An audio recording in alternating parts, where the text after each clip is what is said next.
네, 여러분 안녕하세요. 네, 정말 몇 년 만에 이제 오랜만에 인사드립니다. 네, 오늘부터는 이제 2025년에 새롭게 만들어진 과목이죠. 통합과학을 그리고 이제 통합과학 2에 대한 강의 영상을 이제 올해부터는 이제 새롭게 제작해서 올리고자 합니다. 사실 본격적인 이제 강의를 올리기에 앞서서요. 먼저 올해에는 통합과학을 그다음에 통합과학 2의 전반적인 내용에 대한 핵심 정리 위주로 좀 이제 강의를 좀 진행하려고 하고 있고요. 요 강의가 여러분들에게 이제 뭐 앞으로의 그 내신 대비나 뭐 수능 대비에 도움이 얼마나 될지는 제가 알 수 없습니다만 사실 그 수능 대비 같은 경우에는 얼마 전에 음, 평가원에서 그 새롭게 수능 그 예비 문제를 이제 내놨어요. 근데 이제 난이도가 상당하기 때문에 사실 여러분들이 이제 고등학교 3학년까지 가면은 우리가 이제 배워야 될 내용의 수준이 상당히 높다고 볼 수 있습니다. 그래서 일단 올해 강의 같은 경우에는 당장 요 강의를 들으시는 여러분들이 이번에 이제 시험 준비를 또는 중간고사, 기말고사 또는 전국연합 학력평가 정도를 준비하시면서 이제 간단하게 전반적인 내용을 좀 정리할 수 있도록 그렇게 이제 강의를 구성하게 되었다는 말씀을 드리고요. 사실 여러분들 혹시 이제 중간고사나 또는 기말고사 같은 거 대비로 이 강의를 들으시는 경우에는 이제 제가 가르치는 학교가 아니면은 학교마다 이제 아직은 그 수업의 틀이 좀 잡히지 않았기 때문에 약간씩 그 강의하는 내용이 좀 다를 수 있다는 점을 먼저 좀 말씀을 드리겠습니다. 네, 그래서 여러분들께서 혹시나 우리 학교에서 배우는 내용과 다르면 어떡할 것이냐 이런 고민을 하실 때는 일단 그 학교에 이제 내용이 조금 더 여러분들께서 준비하시기에 좀 더 이제 중요한 내용이니까 그쪽 위주로 좀 살펴보시고 제 강의는 일단 여기서는 그 통합과학의 전반적인 내용 그리고 핵심 개념들 위주로 좀 정리한다는 걸로 여러분들이 그렇게 이제 생각을 하시면 될 것 같습니다.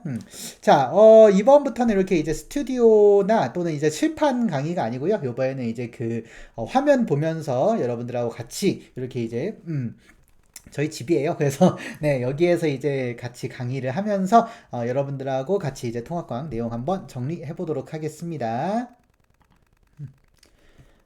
자, 그러면은 지금부터 이제 우리가 첫 번째 단원인 과학의 기초에 대한 내용들을 좀 정리를 해보도록 하겠습니다. 과학의 기초에서는 우리가 이제 배워야 될 내용이 크게 네 가지 정도로 이제 구성이 되어 있다고 보시면 되겠는데요.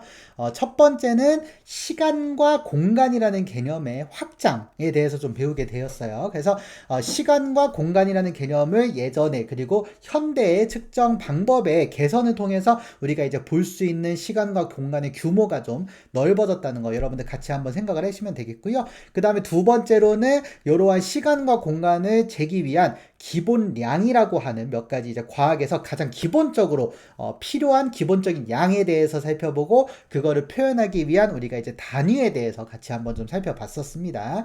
그 다음에 세 번째로 여러분들 여기에서 이제 학습하실 내용은 측정. 이런 기본량을 우리가 이제 배웠을 때 이 기본량을 어떻게 측정할 것이냐 그리고 그 측정된 값을 통해서 우리가 어떤 식으로 판단할 것인가에 대한 측정 표준에 대한 내용을 세 번째로 배우게 되고요. 그 다음에 이제 네 번째 같은 경우에는 우리가 이제 신호와 정보라는 것을 통해서 우리가 여러 가지 물리적인 양을 우리가 이제 아날로그 신호에서 우리가 활용할 수 있도록 디지털 신호로 바꿀 수 있는 과정 그리고 그거에 필요한 센서 요거에 대한 내용들로 주로 구성이 되어 있는 단원이 되겠습니다. 자, 그러면 우리가 이제 하나씩 정리를 해보면서 우리가 이제 내용을 한번 살펴보는 걸로 하도록 하죠. 자, 그러면 하나씩 좀 살펴보면은요, 우리가 이제 가장 먼저 여기에서 이제 배우는 내용이 아무래도 이제 시간과 공간이라는 개념을 우리가 이제 먼저 배웠어요. 그래서 우리가 이제 시간과 예, 공간에 대해서 이야기를 할 때, 죄송합니다. 글씨가 좀 별로네요. 다시 쓸게요. 자, 네. 자, 첫 번째로 우리가 이제 그 시간과 네, 그 다음에 공간에 대해서 이야기를 할 때, 가장 먼저 이야기를 했던 게 우리가 이제 시간과 공간을 측정하는 규모에 대해서 좀 이야기를 했었어요. 자, 그래서 그걸 보니까 우리가 볼 수 있는 거, 보이는 수준, 네, 그래서 보이는 수준의 규모가 하나 있었고요. 요거를 우리가 뭐라고 부르냐면은, 요거를 우리가 거시세계라고 불렀었죠. 자, 그래서 거시세계라고 불렀었는데, 이 거시세계 같은 경우에는 사실은 우리가 이제 기존에는 보이는 수준이라고 생각했지만 요거 이제 뒤에 가서 조금 이제 다른 이야기를 이제 추가가 좀 됐던 거 여러분들 기억하시면 되겠습니다. 자, 그 다음에 두 번째로는 아주 작은 보이지 않는 수준이 있었죠. 그래서 우리가 아주 작은 수준. 그래서 아주 작은 것들을 이야기하는 수준이 있었는데 요거는 우리가 미시세계라고 불렀었습니다. 그래서 우리가 이 자연현상을 다룰 때는 이렇게 이제 거시세계라고 하는 개념하고 그 다음에 이제 미시세계라고 하는 개념 이렇게 이제 두 가지로 이야기를 했었죠. 자, 그래서 요거를 이야기할 때 보면은 우리가 결국에는 보이는 것과 아주 작은 것 이렇게 이제 두 가지로 이야기를 했었는데 얘네들은 결국에는 우리가 이제 그 규모, 즉 크기가 달랐다는 거예요. 그래서 규모가 굉장히 다르다는 거 여러분들 확인하셨으면 됩니다. 자, 그래서 규모는 이제 영어로 스케일이라고 적었었는데요. 이 규모라고 하는 거는 어떤 현상의 크기를 우리가 이야기를 했었죠. 그래서 이 크기를 보니까 우리가 하나는 시간 규모라는 게 있었고요. 시간 규모. 그 다음에 또 하나는 우리가 이제 공간 규모라고 하는 것이 있었습니다. 네. 자, 그래서 시간 규모는 시간의 길이, 그 다음에 공간 규모는 공간의 크기를 이야기하는데, 우리가 이거를 보니까 결국 거시세계와 미시세계를 이렇게 이제 비교를 해볼 때, 거시세계 같은 경우에는 시간 규모도 크고, 공간 규모도 크고, 이런 것들로 이제 구성이 되어 있다고 이야기를 했었죠. 반면에 미시세계 같은 경우에는 시간 규모도 짧고, 공간 규모도 작아서, 우리 눈에 보이지 않는 사이즈라는 거 여러분들 다시 한번 정리를 하시면 되겠습니다. 자, 그래서 우리가 이제 이렇게 거시세계하고 미시세계 이렇게 이제 두 가지로 우리가 이제 이야기를 할 수가 있었는데 이 규모를 우리가 이제 옛날에는 우리가 당연히 알 수 있는 거는 이 중에서 어떤 거였습니까? 네, 그렇죠. 아주 과거에는 아주 우리가 알 수 있는 것은 전부 다 거시세계밖에 없었다는 거예요. 그래서 우리가 알고 있는 여러 가지 자연현상들은 거시세계에서만 국한이 됐었습니다.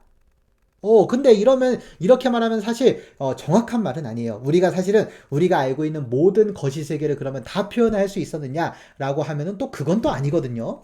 그래서 우리가 볼 수 있는 거시세계가 아주 작았어요. 자, 그거를 간단하게 한번 그림으로 표현해보면은, 우리가 볼 수 있는 규모의 사이즈가 한 요 정도였다고 우리가 이야기를 할 수가 있습니다. 과거에는. 자, 그래서 요만큼은 이제 과거에 볼 수 있는 세계였어요.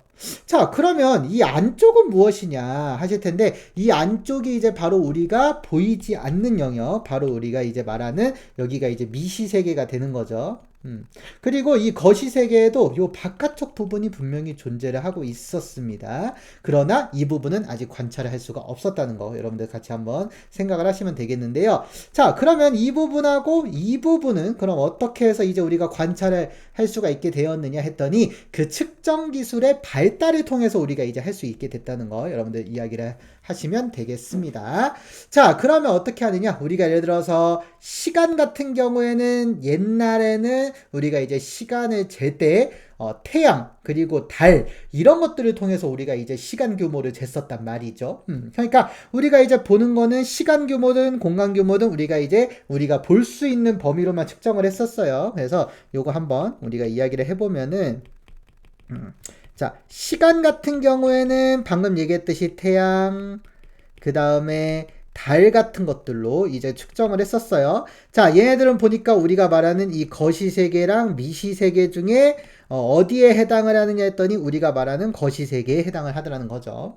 그래서 시간 규모는 이렇게 이제 우리가 거시세계에 해당하는 거를 우리가 이제 이야기를 할 수가 있었는데 얘네들이 이제 시간이 지나면서 어떻게 되느냐? 시간이 지나면서 우리가 시간을 측정하는 기준도 달라지게 됩니다. 바로 세슘 원자라고 하는 애들로 이용해서 세슘 원자 시계로 네. 그래서 세슘 원자 시계라는 거를 통해서 아주 미세하게 측정이 가능했다는 것도 우리가 이제 이야기를 할 수가 있죠. 그 다음에 또 하나, 우리가 이제 거대한 우주의 은하등 같은 거를 통해서 우리가 아주 거대한 긴 시간도 측정을 할 수가 있게 되었어요. 자, 그래서 이렇게 되는 거 우리가 확인할 수가 있는데, 자, 이거를 통해서 알 수 있는 게 뭐냐? 이 세쇼먼자 같은 경우에는 바로 이제 미시세계에 해당을 하는 거죠. 바로 요 부분에 이제 해당하는 거 확인할 수가 있습니다. 그리고 또 하나, 우주 같은 경우에는 엄청 크죠? 그래서 이렇게 큰 부분도 우리가 이제 새롭게 추가적으로 좀 이야기를 할 수가 있게 됐다는 거 우리가 이제 살펴보시면 되겠습니다. 네, 제 얼굴이 가려서 네, 얼굴을 잠깐 지우도록 하고요. 자, 그 다음에 두 번째로 우리가 이제 시간도 우리가 이제 측정을 하고, 그 다음에 이제 공간 규모도 우리가 이제 어떻게 측정을 하는가 했더니, 우리가 옛날에는 공간이나 길이 같은 거를 측정을 할 때는 우리가 이제 자라든가, 그쵸? 이런 것들을 통해서 우리가 이제 측정을 했었어요. 한마디로 얘네들도 우리가 볼 수 있는 전반적인 거시 세계에 해당을 했었죠. 또는 뭐 자나, 또는 이제 뭐 팔 길이 등등 뭐 이런 것들로 측정을 할 수가 있었다가, 그 다음에는 지금은 이제 길이 측정을 어떻게 하느냐, 첫 번째로는 우리가 예를 들어서 전자현미경 같은 걸 이용하는 거죠. 네, 그래서 전자현미경 같은 것들을 통해서 아주 작은 뭐 나노 단위의 측정이 우리가 이제 가능해지게 되었고요. 그 다음에 또 하나 우리가 이제 아주 멀리 있는 우주망원경 같은 것들을 이용하면은, 네, 우주망원경들을 이용하면은 아주 멀리 떨어져 있는 천체의 거리도 측정할 수가 있게 되었다. 이거 그냥 천체라고 쓰면 안 되겠네요. 네, 천체의 거리를 우리가 이제 측정할 수가 있게 됐다고 우리가 이제 이렇게 정리를 하시면 됩니다. 자, 그럼 보세요. 요거 같은 경우에도 전자현미경을 통해서 아주 이제 작은 미시세계 측정할 수 있었고, 그 다음에 은하까지 천체까지의 거리를 측정함을 통해서 우리가 거시세계까지 이렇게 이제 같이 측정을 할 수가 있게 됐다는 거 여러분들 정리를 하시면 되겠습니다. 네, 지금 제가 요런 스타일의 강의가 처음이라 가지고 그 화면이 조금 매끄럽지 못한 점 먼저 좀 사과의 말씀 드리겠습니다.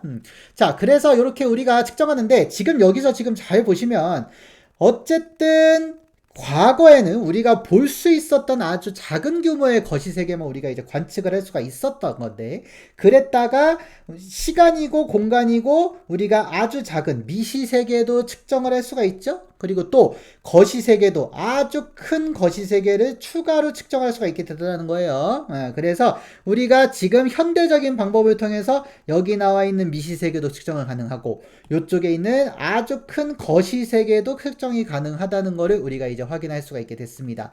그래서 우리가 이러한 과정을 통해서 우리가 알 수 있게 된 게 뭐냐? 자, 우리가 예전에는 볼 수 있었던 게 여기 흰색으로 표시했던 요 부분만 볼 수 있었다가, 이 부분도 알 수 있고 요 바깥쪽 부분 아주 큰 규모도 알 수 있게 됐죠. 그래서 거시세계든 미시세계든 기존에 못 보던 것들까지 이제 전부 다 볼 수 있기 때문에, 우리가 여기에서 핵심 내용은 뭐다? 인간의 경험 범위가 크게 확장되었다는 거예요. 인간이 측정하고 그 다음에 볼 수 있는 자연세계의 범위가 아주 작은 거에서부터 엄청나게 큰 것까지 아주 크게 확장이 되었다는 내용으로, 여러분들 요 첫 번째 시간과 공간에 대한 개념은 이렇게 이제 정리를 하시면 될 것 같습니다. 네, 자, 이제 다음 내용으로 이제 두 번째 내용으로 이제 넘어가 보도록 하겠습니다. 자, 여기 단원에서 이제 두 번째 중요한 내용은요, 바로 이제 기본양과 단위라고 하는 개념이었습니다. 자, 기본양과 단위는 우리가 이제 앞에서 방금 살펴봤던 그 시간과 공간 규모를 측정할 때 우리가 이제 기본적으로 사용할 수 있는, 전 세계 공통적으로 이제 사용할 수 있는 기본적인 양들을 이제 과학자들끼리 정해놓고, 요 양을 우리가 이제 기본 양이라고 이제 정했었어요. 그래서 우리가 다시 한번 살펴보면은 잠시만요. 네. 자, 기본양이라고 하는 게 무엇이냐 했더니, 바로 우리가 이제 앞에서 살펴봤듯이 자연현상을 설명하기 위해서 우리가 설정한 가장 기본적인 양이라고 했습니다. 자, 자연현상을 설명하기 위해서 이거를 설명하기 위한 가장 기본적인 양을 우리가 기본양이라고 불렀었죠. 자, 그래서 요 기본양이 가장 일반적이고, 그 다음에 다른 것들로 우리가 대신 표현을 할 수 없는 그런 자연현상을 설명하는 것들이었고요. 그 다음에 나머지 자연현상을 설명해 주는 것들은 우리가 이 기본양이라고 하는 거를 이용해서 우리가 이제 표현을 할 수 있다는 거 다시 한번 정리를 해 두시면 되겠어요. 자, 그렇게 했을 때 우리가 기본 기본 양이 몇 가지가 있는가 했더니 총 7가지의 기본 양을 가지고 있다고 했었는데 그거 다시 한번 좀 살펴보면은 자, 첫 번째로는 시간이라고 하는 개념이 기본 양으로 이제 존재를 했었고요. 그 다음에 두 번째로는 길이, 세 번째로는 그 다음에 질량, 그쵸? 그 다음에 네 번째로는 온도가 있죠? 그 다음에 다섯 번째, 네, 전류, 그 다음에 여섯 번째는 우리가 광도, 광도, 그 다음에 일곱 번째 물질량, 이렇게 해서 7가지로 우리가 기본 양을 구성을 했었고요. 요 7가지는 다른 것들로 바꿀 수가 없는 그런 것들이라고 우리가 이제 이야기를 했었어요.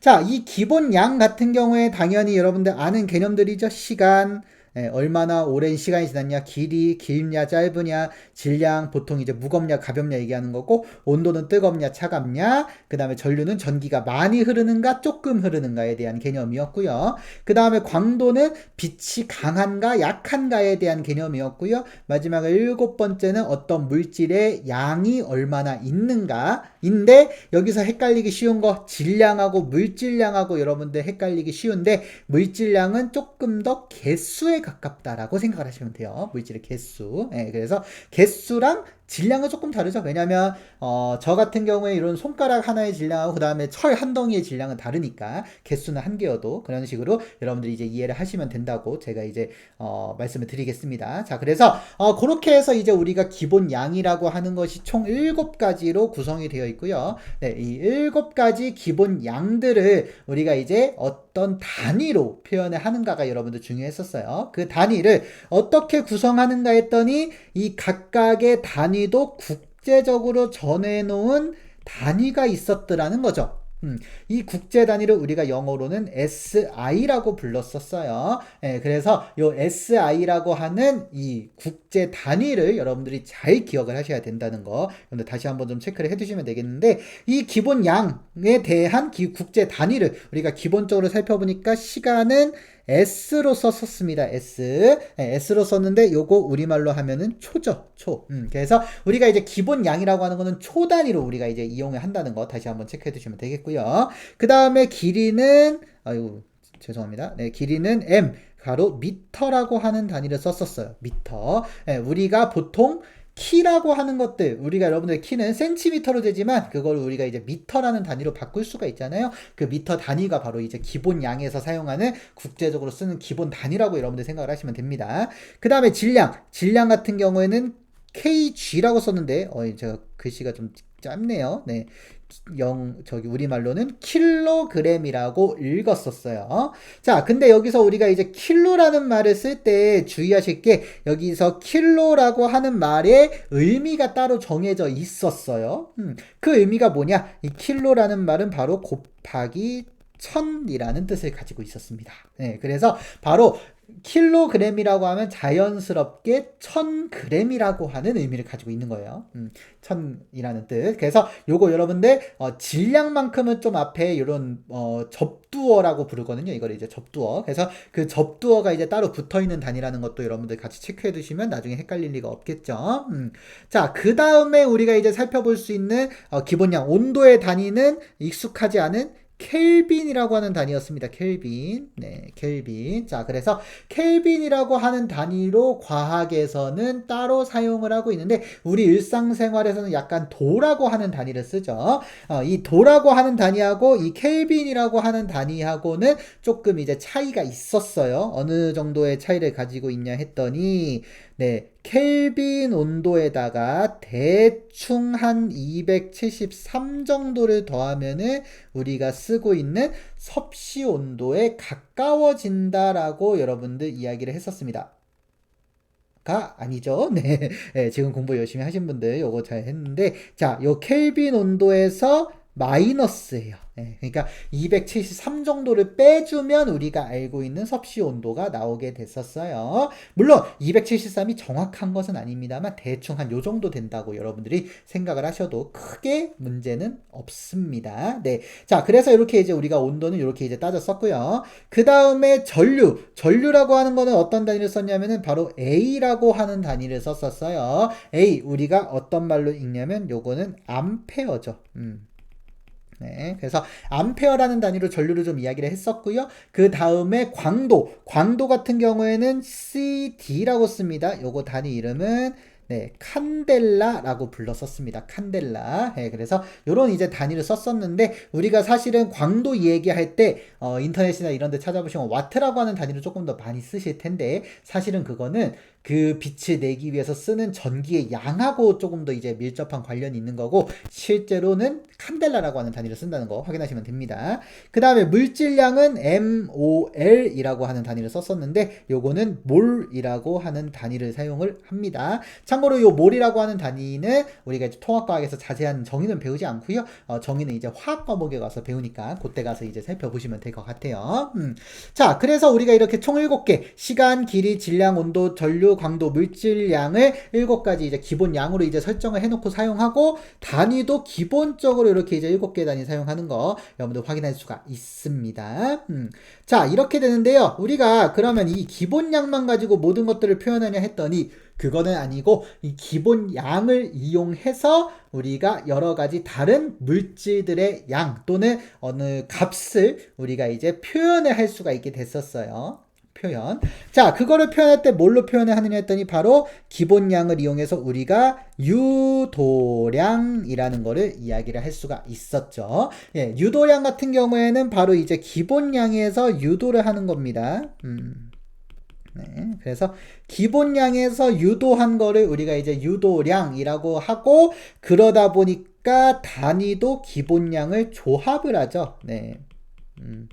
그래서 그냥 얘네들은 개별적으로 단위로 따로 만드는 게 아니라 얘네들끼리 이제 조합을 해서 이제 만든다는 거 확인하시면 되는데 대표적으로 우리가 이제 많이 사용하는 게 몇 가지 있으니까 그거 한번 간단히 좀 정리해 볼게요. 자, 어떤 사각형이 있을 때 이 사각형의 면적을 이용할 때는 우리가 면적 어떻게 구하느냐 했더니 이 가로랑 이 세로 길이를 곱해 줬었죠. 지금 보시면 여기가 이제 길이 여기가 길입니다. 예, 그래서 우리가 유도량, 바로 이제 넓이라고 하는 거는 길이 곱하기 길이로 유도를 할 수가 있었더라는 거예요.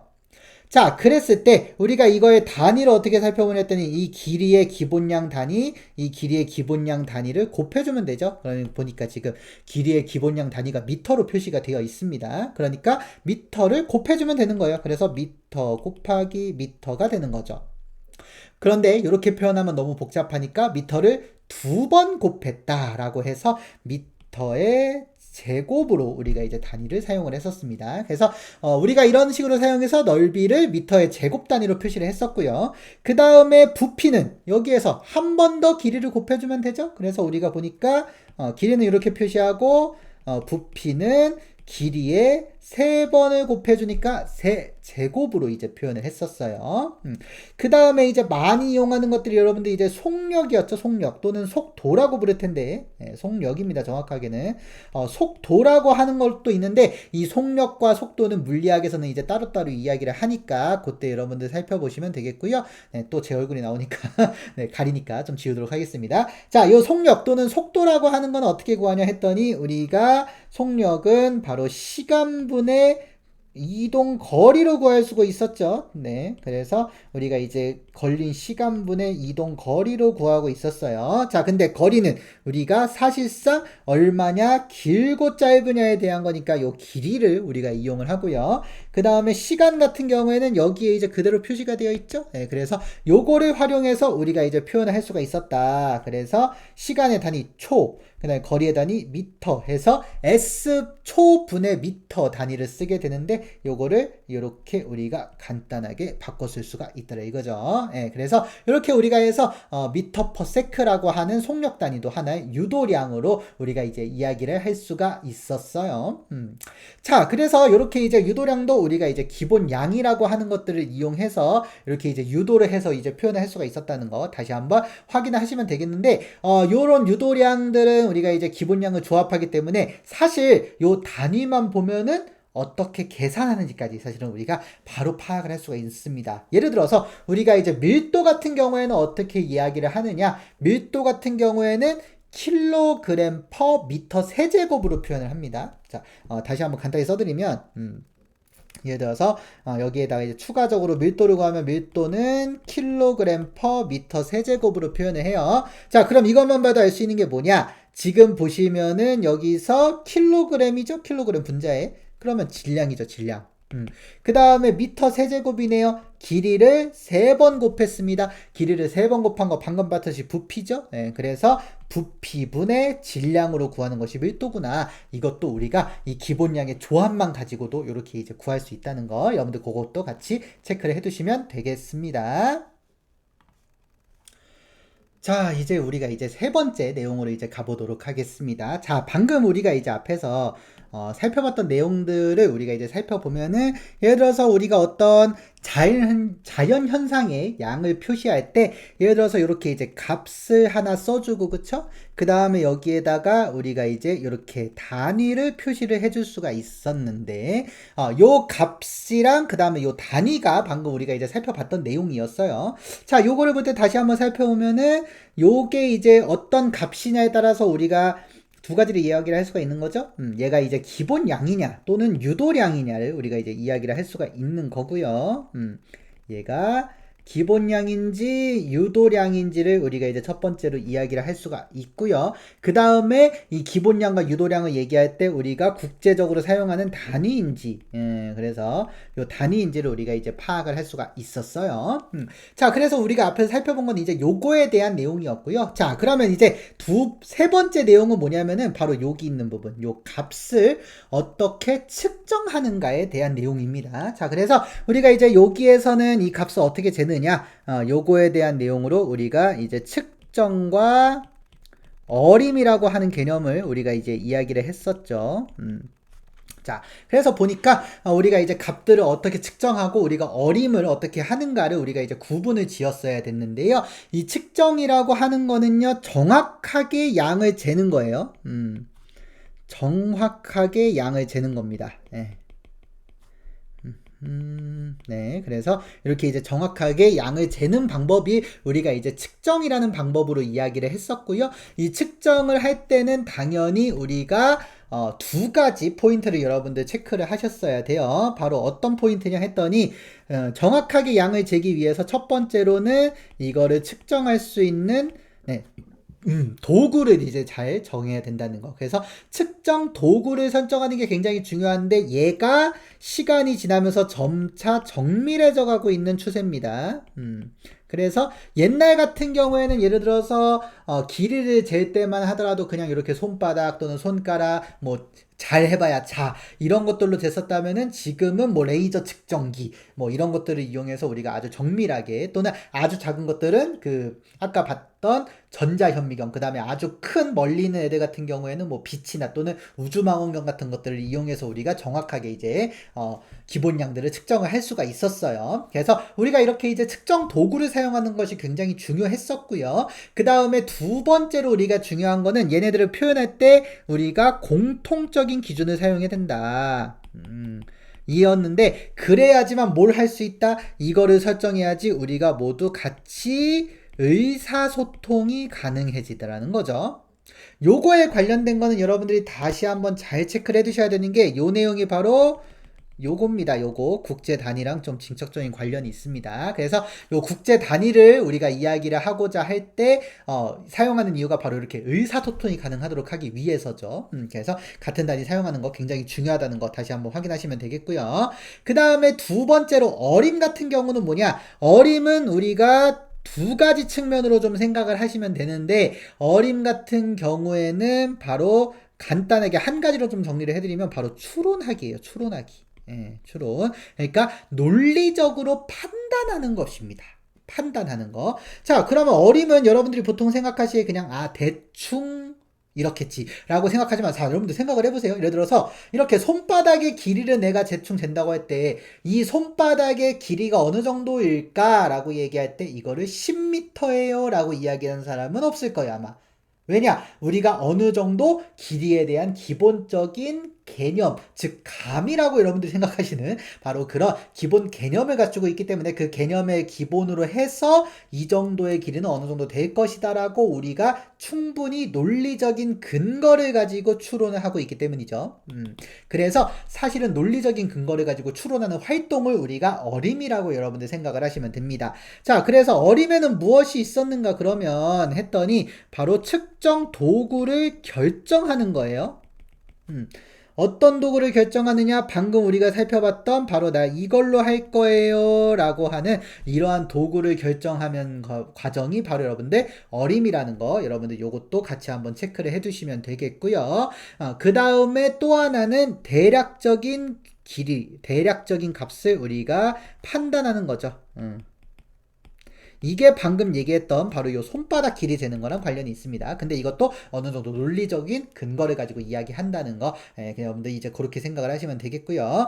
그 다음에 이거를 통해서 이제 어느 정도의 결론을 내는 거. 그래서 요것도 여러분들 또 하나의 추론이라고 볼 수 있는데, 예를 들면은 뭐냐, 이제 공룡을 예를 들어서 공룡 같은 경우에는 피부가 뭐 깨끗할 것이다 또는 뭐 이렇게 깃털로 덮여 있을 것이다 뭐 이런 것들로 말이 많은데 사실은 실제 공룡의 모습을 본 사람은 아무도 없습니다. 그렇죠? 왜냐면 우리 인간이 태어나기 전에 공룡은 이미 멸종을 했기 때문이에요. 그래서 사실 공룡은 어디에서도 관찰을 할 수가 없습니다만 지금 살고 있는 생명체들을 근거로 해서 피부가 뭐 매끈매끈한 파충류나 뱀 같은 형태일 것이다 또는 우리가 이제 생각하다시피 뭐 새같이 뭐 깃털이 나 있을 것이다 이렇게 이제 생각을 하는 과정 자체가 여러분들 바로 이 논리적인 추론 과정으로서 그러한 결론을 내는 것도 이 추론에 해당하는 어림이라고 여러분들이 요약을 하시면 되겠습니다. 자, 그러면 이렇게 해서 우리가 이제 값을 판단하고 결론을 내는 거 요것이 이제 추론이라고 하는 어림이 되는데 요거를 해서 우리가 이거를 이야기할 때 또 한 가지 이제 개념을 우리가 얘기를 할 수 있는 게 바로 측정 표준이라고 하는 게 있었어요. 측정 표준. 네, 그래서 이 측정 표준에 대해서 추가적으로 좀 한번 살펴보도록 하겠습니다. 자, 이 측정 표준이라고 하는 거는 방금 우리가 살펴봤던 이러한 공통적인 기준이 되기도 하고요. 공통적 기준. 그다음에 또 하나 어떠한 결론을 내는 기준이 되기도 합니다. 네, 그래서 우리가 측정 표준이라고 하는 것을 이렇게 이제 두 가지로 이야기를 할 수가 있어요. 자, 네. 자, 그래서 측정 표준이라고 하면은 우리가 두 가지 기능을 한다는 거 다시 한번 정리해드리면 되는데 하나는 어떠한 값을 판단할 수 있는 단위를 생각하는 기준이 되고요. 또는 판단 기준이 될 겁니다. 네, 그래서 이러한 두 가지의 역할을 하는 것이 우리가 바로 요 측정 표준이라고 우리가 이제 이야기를 할 수가 있는데요. 자, 그러면 이게 무슨 얘기냐? 다 간단히 정리해 보면은 요 단위의 기준 바로 요 킬로그램 같은 단위 있죠? 방금 봤던 요러한 단위의 기준을 이야기할 때 쓰기도 하고요. 또는 요 기준을 이야기할 때 쓰기도 합니다.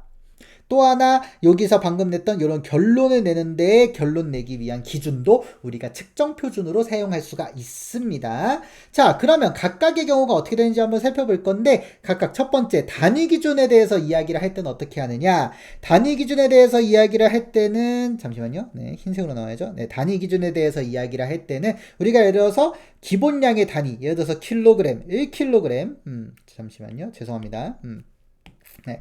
1kg 또는 1초 또는 1m 등의 기준을 정해주는 거예요. 기준. 이런 것들의 기준이 이제 첫 번째로 우리가 판단의 기준이 되는 측정 표준이 될 겁니다. 자, 예를 들어서 우리가 1m라고 하는 거 어떻게 정했냐? 옛날에는 지구의 둘레 길이를 뭐 4만분의 1, 뭐 이렇게 한 거라고 우리가 이야기를 했었어요. 그래서 요 미터를 기준 살펴보면은 뭐 지구의 길이를 이용했다. 그랬다가 지금은 1m를 뭘로 이제 이야기를 하느냐 했더니 우리가 빛의 이동거리 빛으로 우리가 이제 이 1m가 이제 정의를 하는데 빛이 뭐 299, 792, 458이었나요? 분의 1초 동안 이동한 거리를 이렇게 1m라고 이렇게 이제 정의를 했습니다. 네, 그런 식으로 정의는 점점 이제 이렇게 측정 표준을 바꿔가면서 이 기준이 되는데 이 기준은 시간이 지날수록 어떻게 될까요? 네, 당연히 정밀해지죠. 네, 그래서 점점 과학기술의 발전을 통해서 점점 정밀해져 가고 있는 것이 첫 번째 이 측정 표준의 내용이 되겠고요. 자, 그 다음에 두 번째로 우리가 이야기하고 있는 요 판단 기준 같은 경우에는요, 일상생활에서 주로 이제 활용을 할 수가 있는 거죠. 일상생활에서 사용하는 판단 기준으로서의 뭐, 측정 표준이라고 하면 여러분들 뭐 교과서 같은데 이제 여러 가지가 등장을 하고 있습니다만, 예를 들어서 우리가 무슨 날씨에서 무슨 폭염주의보 또는 한파주의보 이런 것들 이용할 때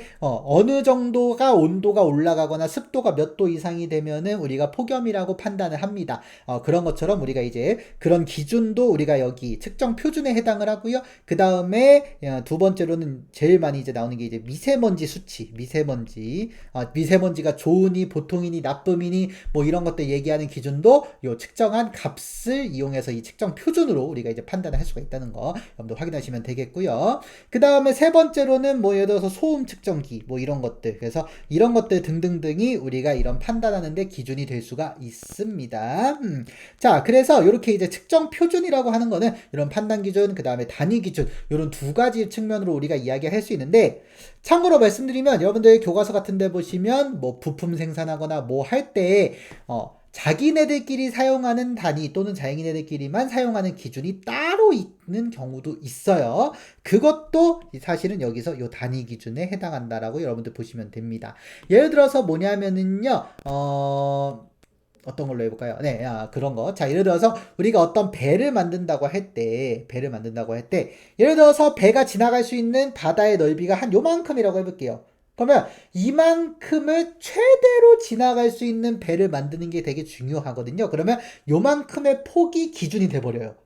이 동네에서는. 만약에 우리나라 앞에 이 정도의 바다가 있는데 되게 중요한 바다예요. 그래서 이걸 지나가야 돼요. 그러면 요 정도의 길이가 측정 표준이 돼버립니다. 왜? 요거 표준에 맞도록 이제 만드는 게 중요하기 때문에 그렇습니다. 그래서 그런 식으로 우리가 이제 측정 표준을 추가적으로 좀 활용을 할 수가 있다는 것도 여러분들 같이 체크를 해 두시면 될 거예요.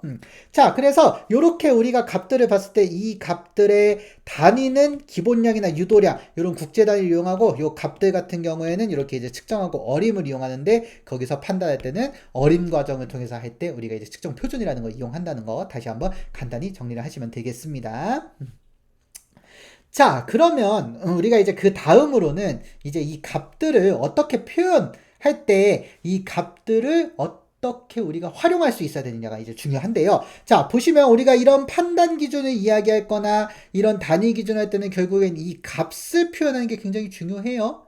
그쵸? 이 값이 있어야지만 우리가 이제 정확하게 어떠한 판단 기준을 설정하는데 굉장히 이제 도움이 되는 거 우리가 방금 이제 살펴볼 수가 있었는데, 요거를 하기 위해서 반드시 필요한 것이 바로 센서를 이용해서 신호를 변경해 주는 거예요.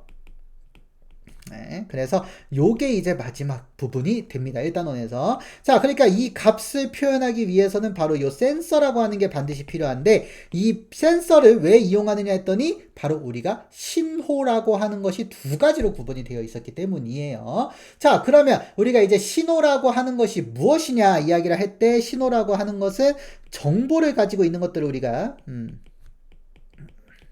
신호라고 불렀었죠. 그래서 특정한 정보를 가지고 있는 애들은 우리가 이제 신호라고 우리가 이제 이야기를 했었는데, 이 신호의 종류가 두 가지가 있었어요. 하나가 아날로그 신호가 있었고요.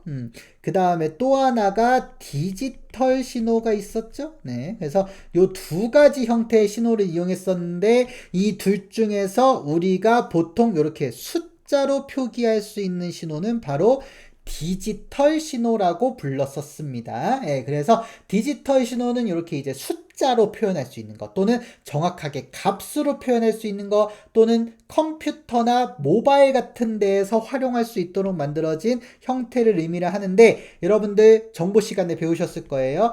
그 0, 1, 0, 0, 1, 0, 1 뭐 이런 식으로 이제 표현하는 거. 그래서 이러한 것들을 이용해서 우리가 어떠한 값을 숫자로 표시하는 건데, 얘네들을 우리가 이제 디지털 신호라고 불렀었고, 그 다음에 아날로그 신호는 어떠냐? 아날로그 신호는 이런 형태의 신호입니다.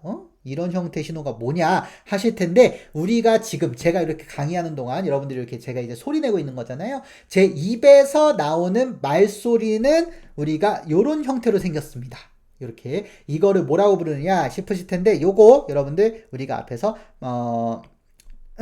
중학교 때 이제 배울 때 요거를 이제 파동의 형태라고 우리가 배웠을 거예요. 이런 파동의 형태로 일반적으로 나타나는 것이 바로 여러분들 아날로그 신호입니다. 제가 이렇게 말하는 내용, 여기 이제 아날로그 신호인데, 자, 그러면 여러분들은 지금 제가 내는 실제 아날로그 신호를 듣고 있는 것이냐? 그게 아니죠? 여러분들은 지금, 지금 제가 말하고 있는 내용을 컴퓨터나 또는 모바일을 통해서 듣고 계실 거예요. 이런 것들로 들으면 여러분들 스피커에서 나오는 거 들을 텐데, 이거 어떻게 해서 온 겁니까? 제가 지금 녹화해서 업로드 해놓은 이 유튜브 영상을 여러분들이 직접 컴퓨터나 모바일 같은 걸로 재생해서 보고 있을 거예요. 그것들은 전부 다 디지털 신호죠.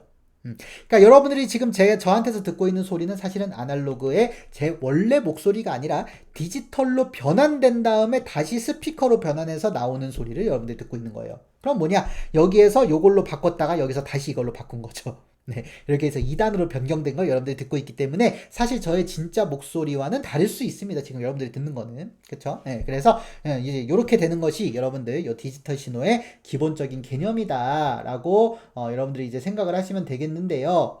자, 그러면 요 아날로그 신호와 디지털 신호의 차이점을 먼저 좀 체크를 해두시면 이 아날로그 신호는 가장 기본적으로 얘는 핵심적인 게 연속적이라고 하는 거예요. 연속적. 자, 연속적인 게 뭐냐 싶으실 텐데 안 끊어지고 쭉 이어지는 겁니다. 이렇게. 여기랑 여기랑 안 끊어져 있죠? 그 다음에 여기랑 여기도 안 끊어져 있죠? 계속 이어져 있죠? 이렇게 이어져 있는 것들이 연속적이라는 특징을 가지고요. 그 다음에 디지털 신호는 어떠냐? 보세요. 여기 0, 1, 0, 1, 0, 1, 0, 1, 0, 1, 1, 0, 1 이렇게 이제 이어져 있습니다만 이 0과 1 사이에는 사실 값이 되게 많잖아요. 뭐 0.1, 0.2 등등등. 근데 이런 거 없이 딱딱딱 끊어져 있죠? 그래서 끊어져 있다 보니까 얘는 기본적으로 불연속적입니다. 불연속적. 그래서 이거를 만약에 그래프로 나타내면 어떻게 되냐면은, 그래프로 나타내면은 0, 1, 1, 1, 1, 0, 1, 뭐 이런 식으로 표현이 될 거예요. 그래서 이런 식으로 이제 표현되는 것이 여러분들 디지털 신호라고 생각을 하시면 됩니다. 자, 그래서 우리가 이렇게 이제 아날로그 신호하고 디지털 신호, 이렇게 이제 두 가지 신호가 있는데, 이 중에서 우리 자연에서는 주로 요 아날로그 신호 형태로 우리가 이제 자연에서는 나오게 돼요. 자연에서. 그러면 근데 지금 여러분들 이렇게 컴퓨터나 모바일 같은 걸로 이런 정보들을 좀 보는 게 굉장히 중요하잖아요. 그래서 이 아날로그 신호를 전부 다 디지털 신호로 바꿔줄 필요가 있겠죠. 그래서 이 아날로그 신호를 디지털 신호로 바꾸는 애가 누구냐 했더니 그게 바로 센서였다는 거죠. 그래서 센서로 이 아날로그 신호를 디지털 신호로 바꿉니다. 지금 예를 들어서 저의 모습도 역시 아날로그 신호인데요. 빛에 해당하는 이거를 지금 앞에 있는 카메라를 통해서 여러분들 지금 이 카메라에서 여러분들이 저의 모습을 디지털 신호로 보고 있는 거예요. 그럼 이 카메라가 바로 저의 모습을 기록해주는 센서의 역할을 하는 거죠. 실제로 이 카메라에는 센서라고 하는 게 달려 있습니다. 실제로 여러분들. 그 다음에 저희 이렇게 목소리를 녹음해주는 게 이제 또 마이크가 있거든요. 이 마이크 같은 경우에도 역시 여러분들 이 마이크도 소리를 녹음하는 데 쓰고 있기 때문에 이 녹음하는 애들도 이 소리의 정도, 제 아날로그 신호의 정도를 감지해서 하는 거거든요. 그래서 이것도 역시 센서에 해당을 합니다. 네, 그래서 이렇게 센서를 통해서 디지털 신호로 바꾼 다음에 이 디지털 신호를 전송하고 그 다음에 저장해갖고 보는 것이 여러분들의 지금 현재 저의 강의 모습이라고 생각하시면 돼요. 그거를 통해서 알 수 있는 자연스러운 디지털 신호의 장점 같이 한번 정리해드리면 디지털 신호가 뭐가 좋냐 했더니 바로 저장도 잘 되고 전송도 굉장히 쉽다라는 거죠. 요게 여러분들 우리가 이제 배웠던 그 디지털 신호의 장점들이었어요. 무슨 얘기냐 싶으실 텐데 제가 지금 이렇게 기록을 하지 않고 제가 혼자 말을 했어요. 강의 내용을. 그러면 이 소리는 사라질 수밖에 없겠죠. 하지만 이렇게 디지털 신호로 제가 센서를 이용해서 바꿔놨기 때문에 지금 언제 어느 때서든 여러분들이 이 강의를 지금 볼 수 있는 것도 바로 이러한 디지털 신호의 장점이라고 여러분들이 생각을 하시면 되겠습니다.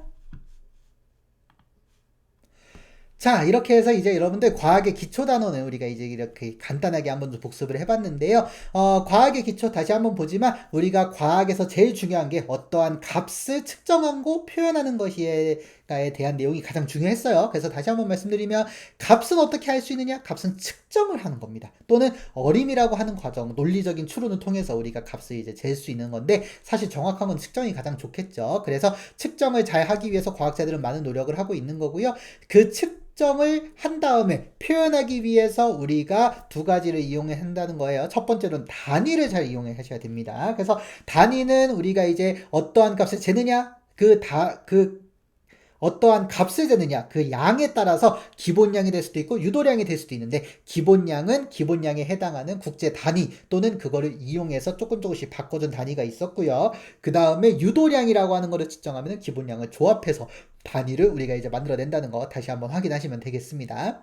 그 다음에 이 값들을 어떻게 해서 이제 측정을 했느냐? 그냥 측정하면 안 되니까 디지털 신호로 바꿔주는 센서를 이용해서 측정을 하는 거죠. 센서를 이용해서 우리가 이제 특정한 값들로 바꿔준 다음에 이거를 이용해서 측정 표준이라는 걸 활용해서 값을 그냥 숫자로 표현할 수도 있고요. 또는 이 값 표현한 거를 판단으로 해서 어떠어떠한 기준에 따라서 즉 측정 표준에 따라서 무언가를 판단할 수도 있다는 거. 예를 들어서 미세먼지가 좋니 나쁘니 이런 것들이요. 네. 그래서 이렇게 우리가 과학의 기초에서는 이렇게 값을 어떻게 표현하는가에 대한 내용들로 주로 구성이 되어 있었다라고 여러분들께서 정리하시면 되겠습니다. 자, 그래서 이번 강의는 여기에서 이제 마치도록 하고요. 두 번째 강의에서는 우리가 이제 굉장히 많은 양들로 구성이 되어 있는데 바로 자연의 구성 원소 단원에 대한 내용들을 간단히 한번 정리해보는 시간을 갖도록 하겠습니다. 자, 여기까지고요. 오랜만에 여러분들 만나 뵙게 돼서 정말 반갑고요. 혹시나 역시 또 질문이 있으시면 밑에 댓글로 남겨주시면 제가 솔직히 자주 확인을 하지 않습니다만 이렇게 가끔씩 이렇게 답변 드린다는 점 말씀드리고 혹시 좀 더 빠른 답을 원하신다 하면은 인스타그램 밑에 설명란에 이제 있으니까요. 인스타그램으로 DM 주시면 역시 또 답변 드리도록 하겠습니다. 자, 이번 강의 짧으면 짧고 길면 길었는데 여러분들 긴 시간 들어주셔서 진심으로 감사드립니다. 고맙습니다.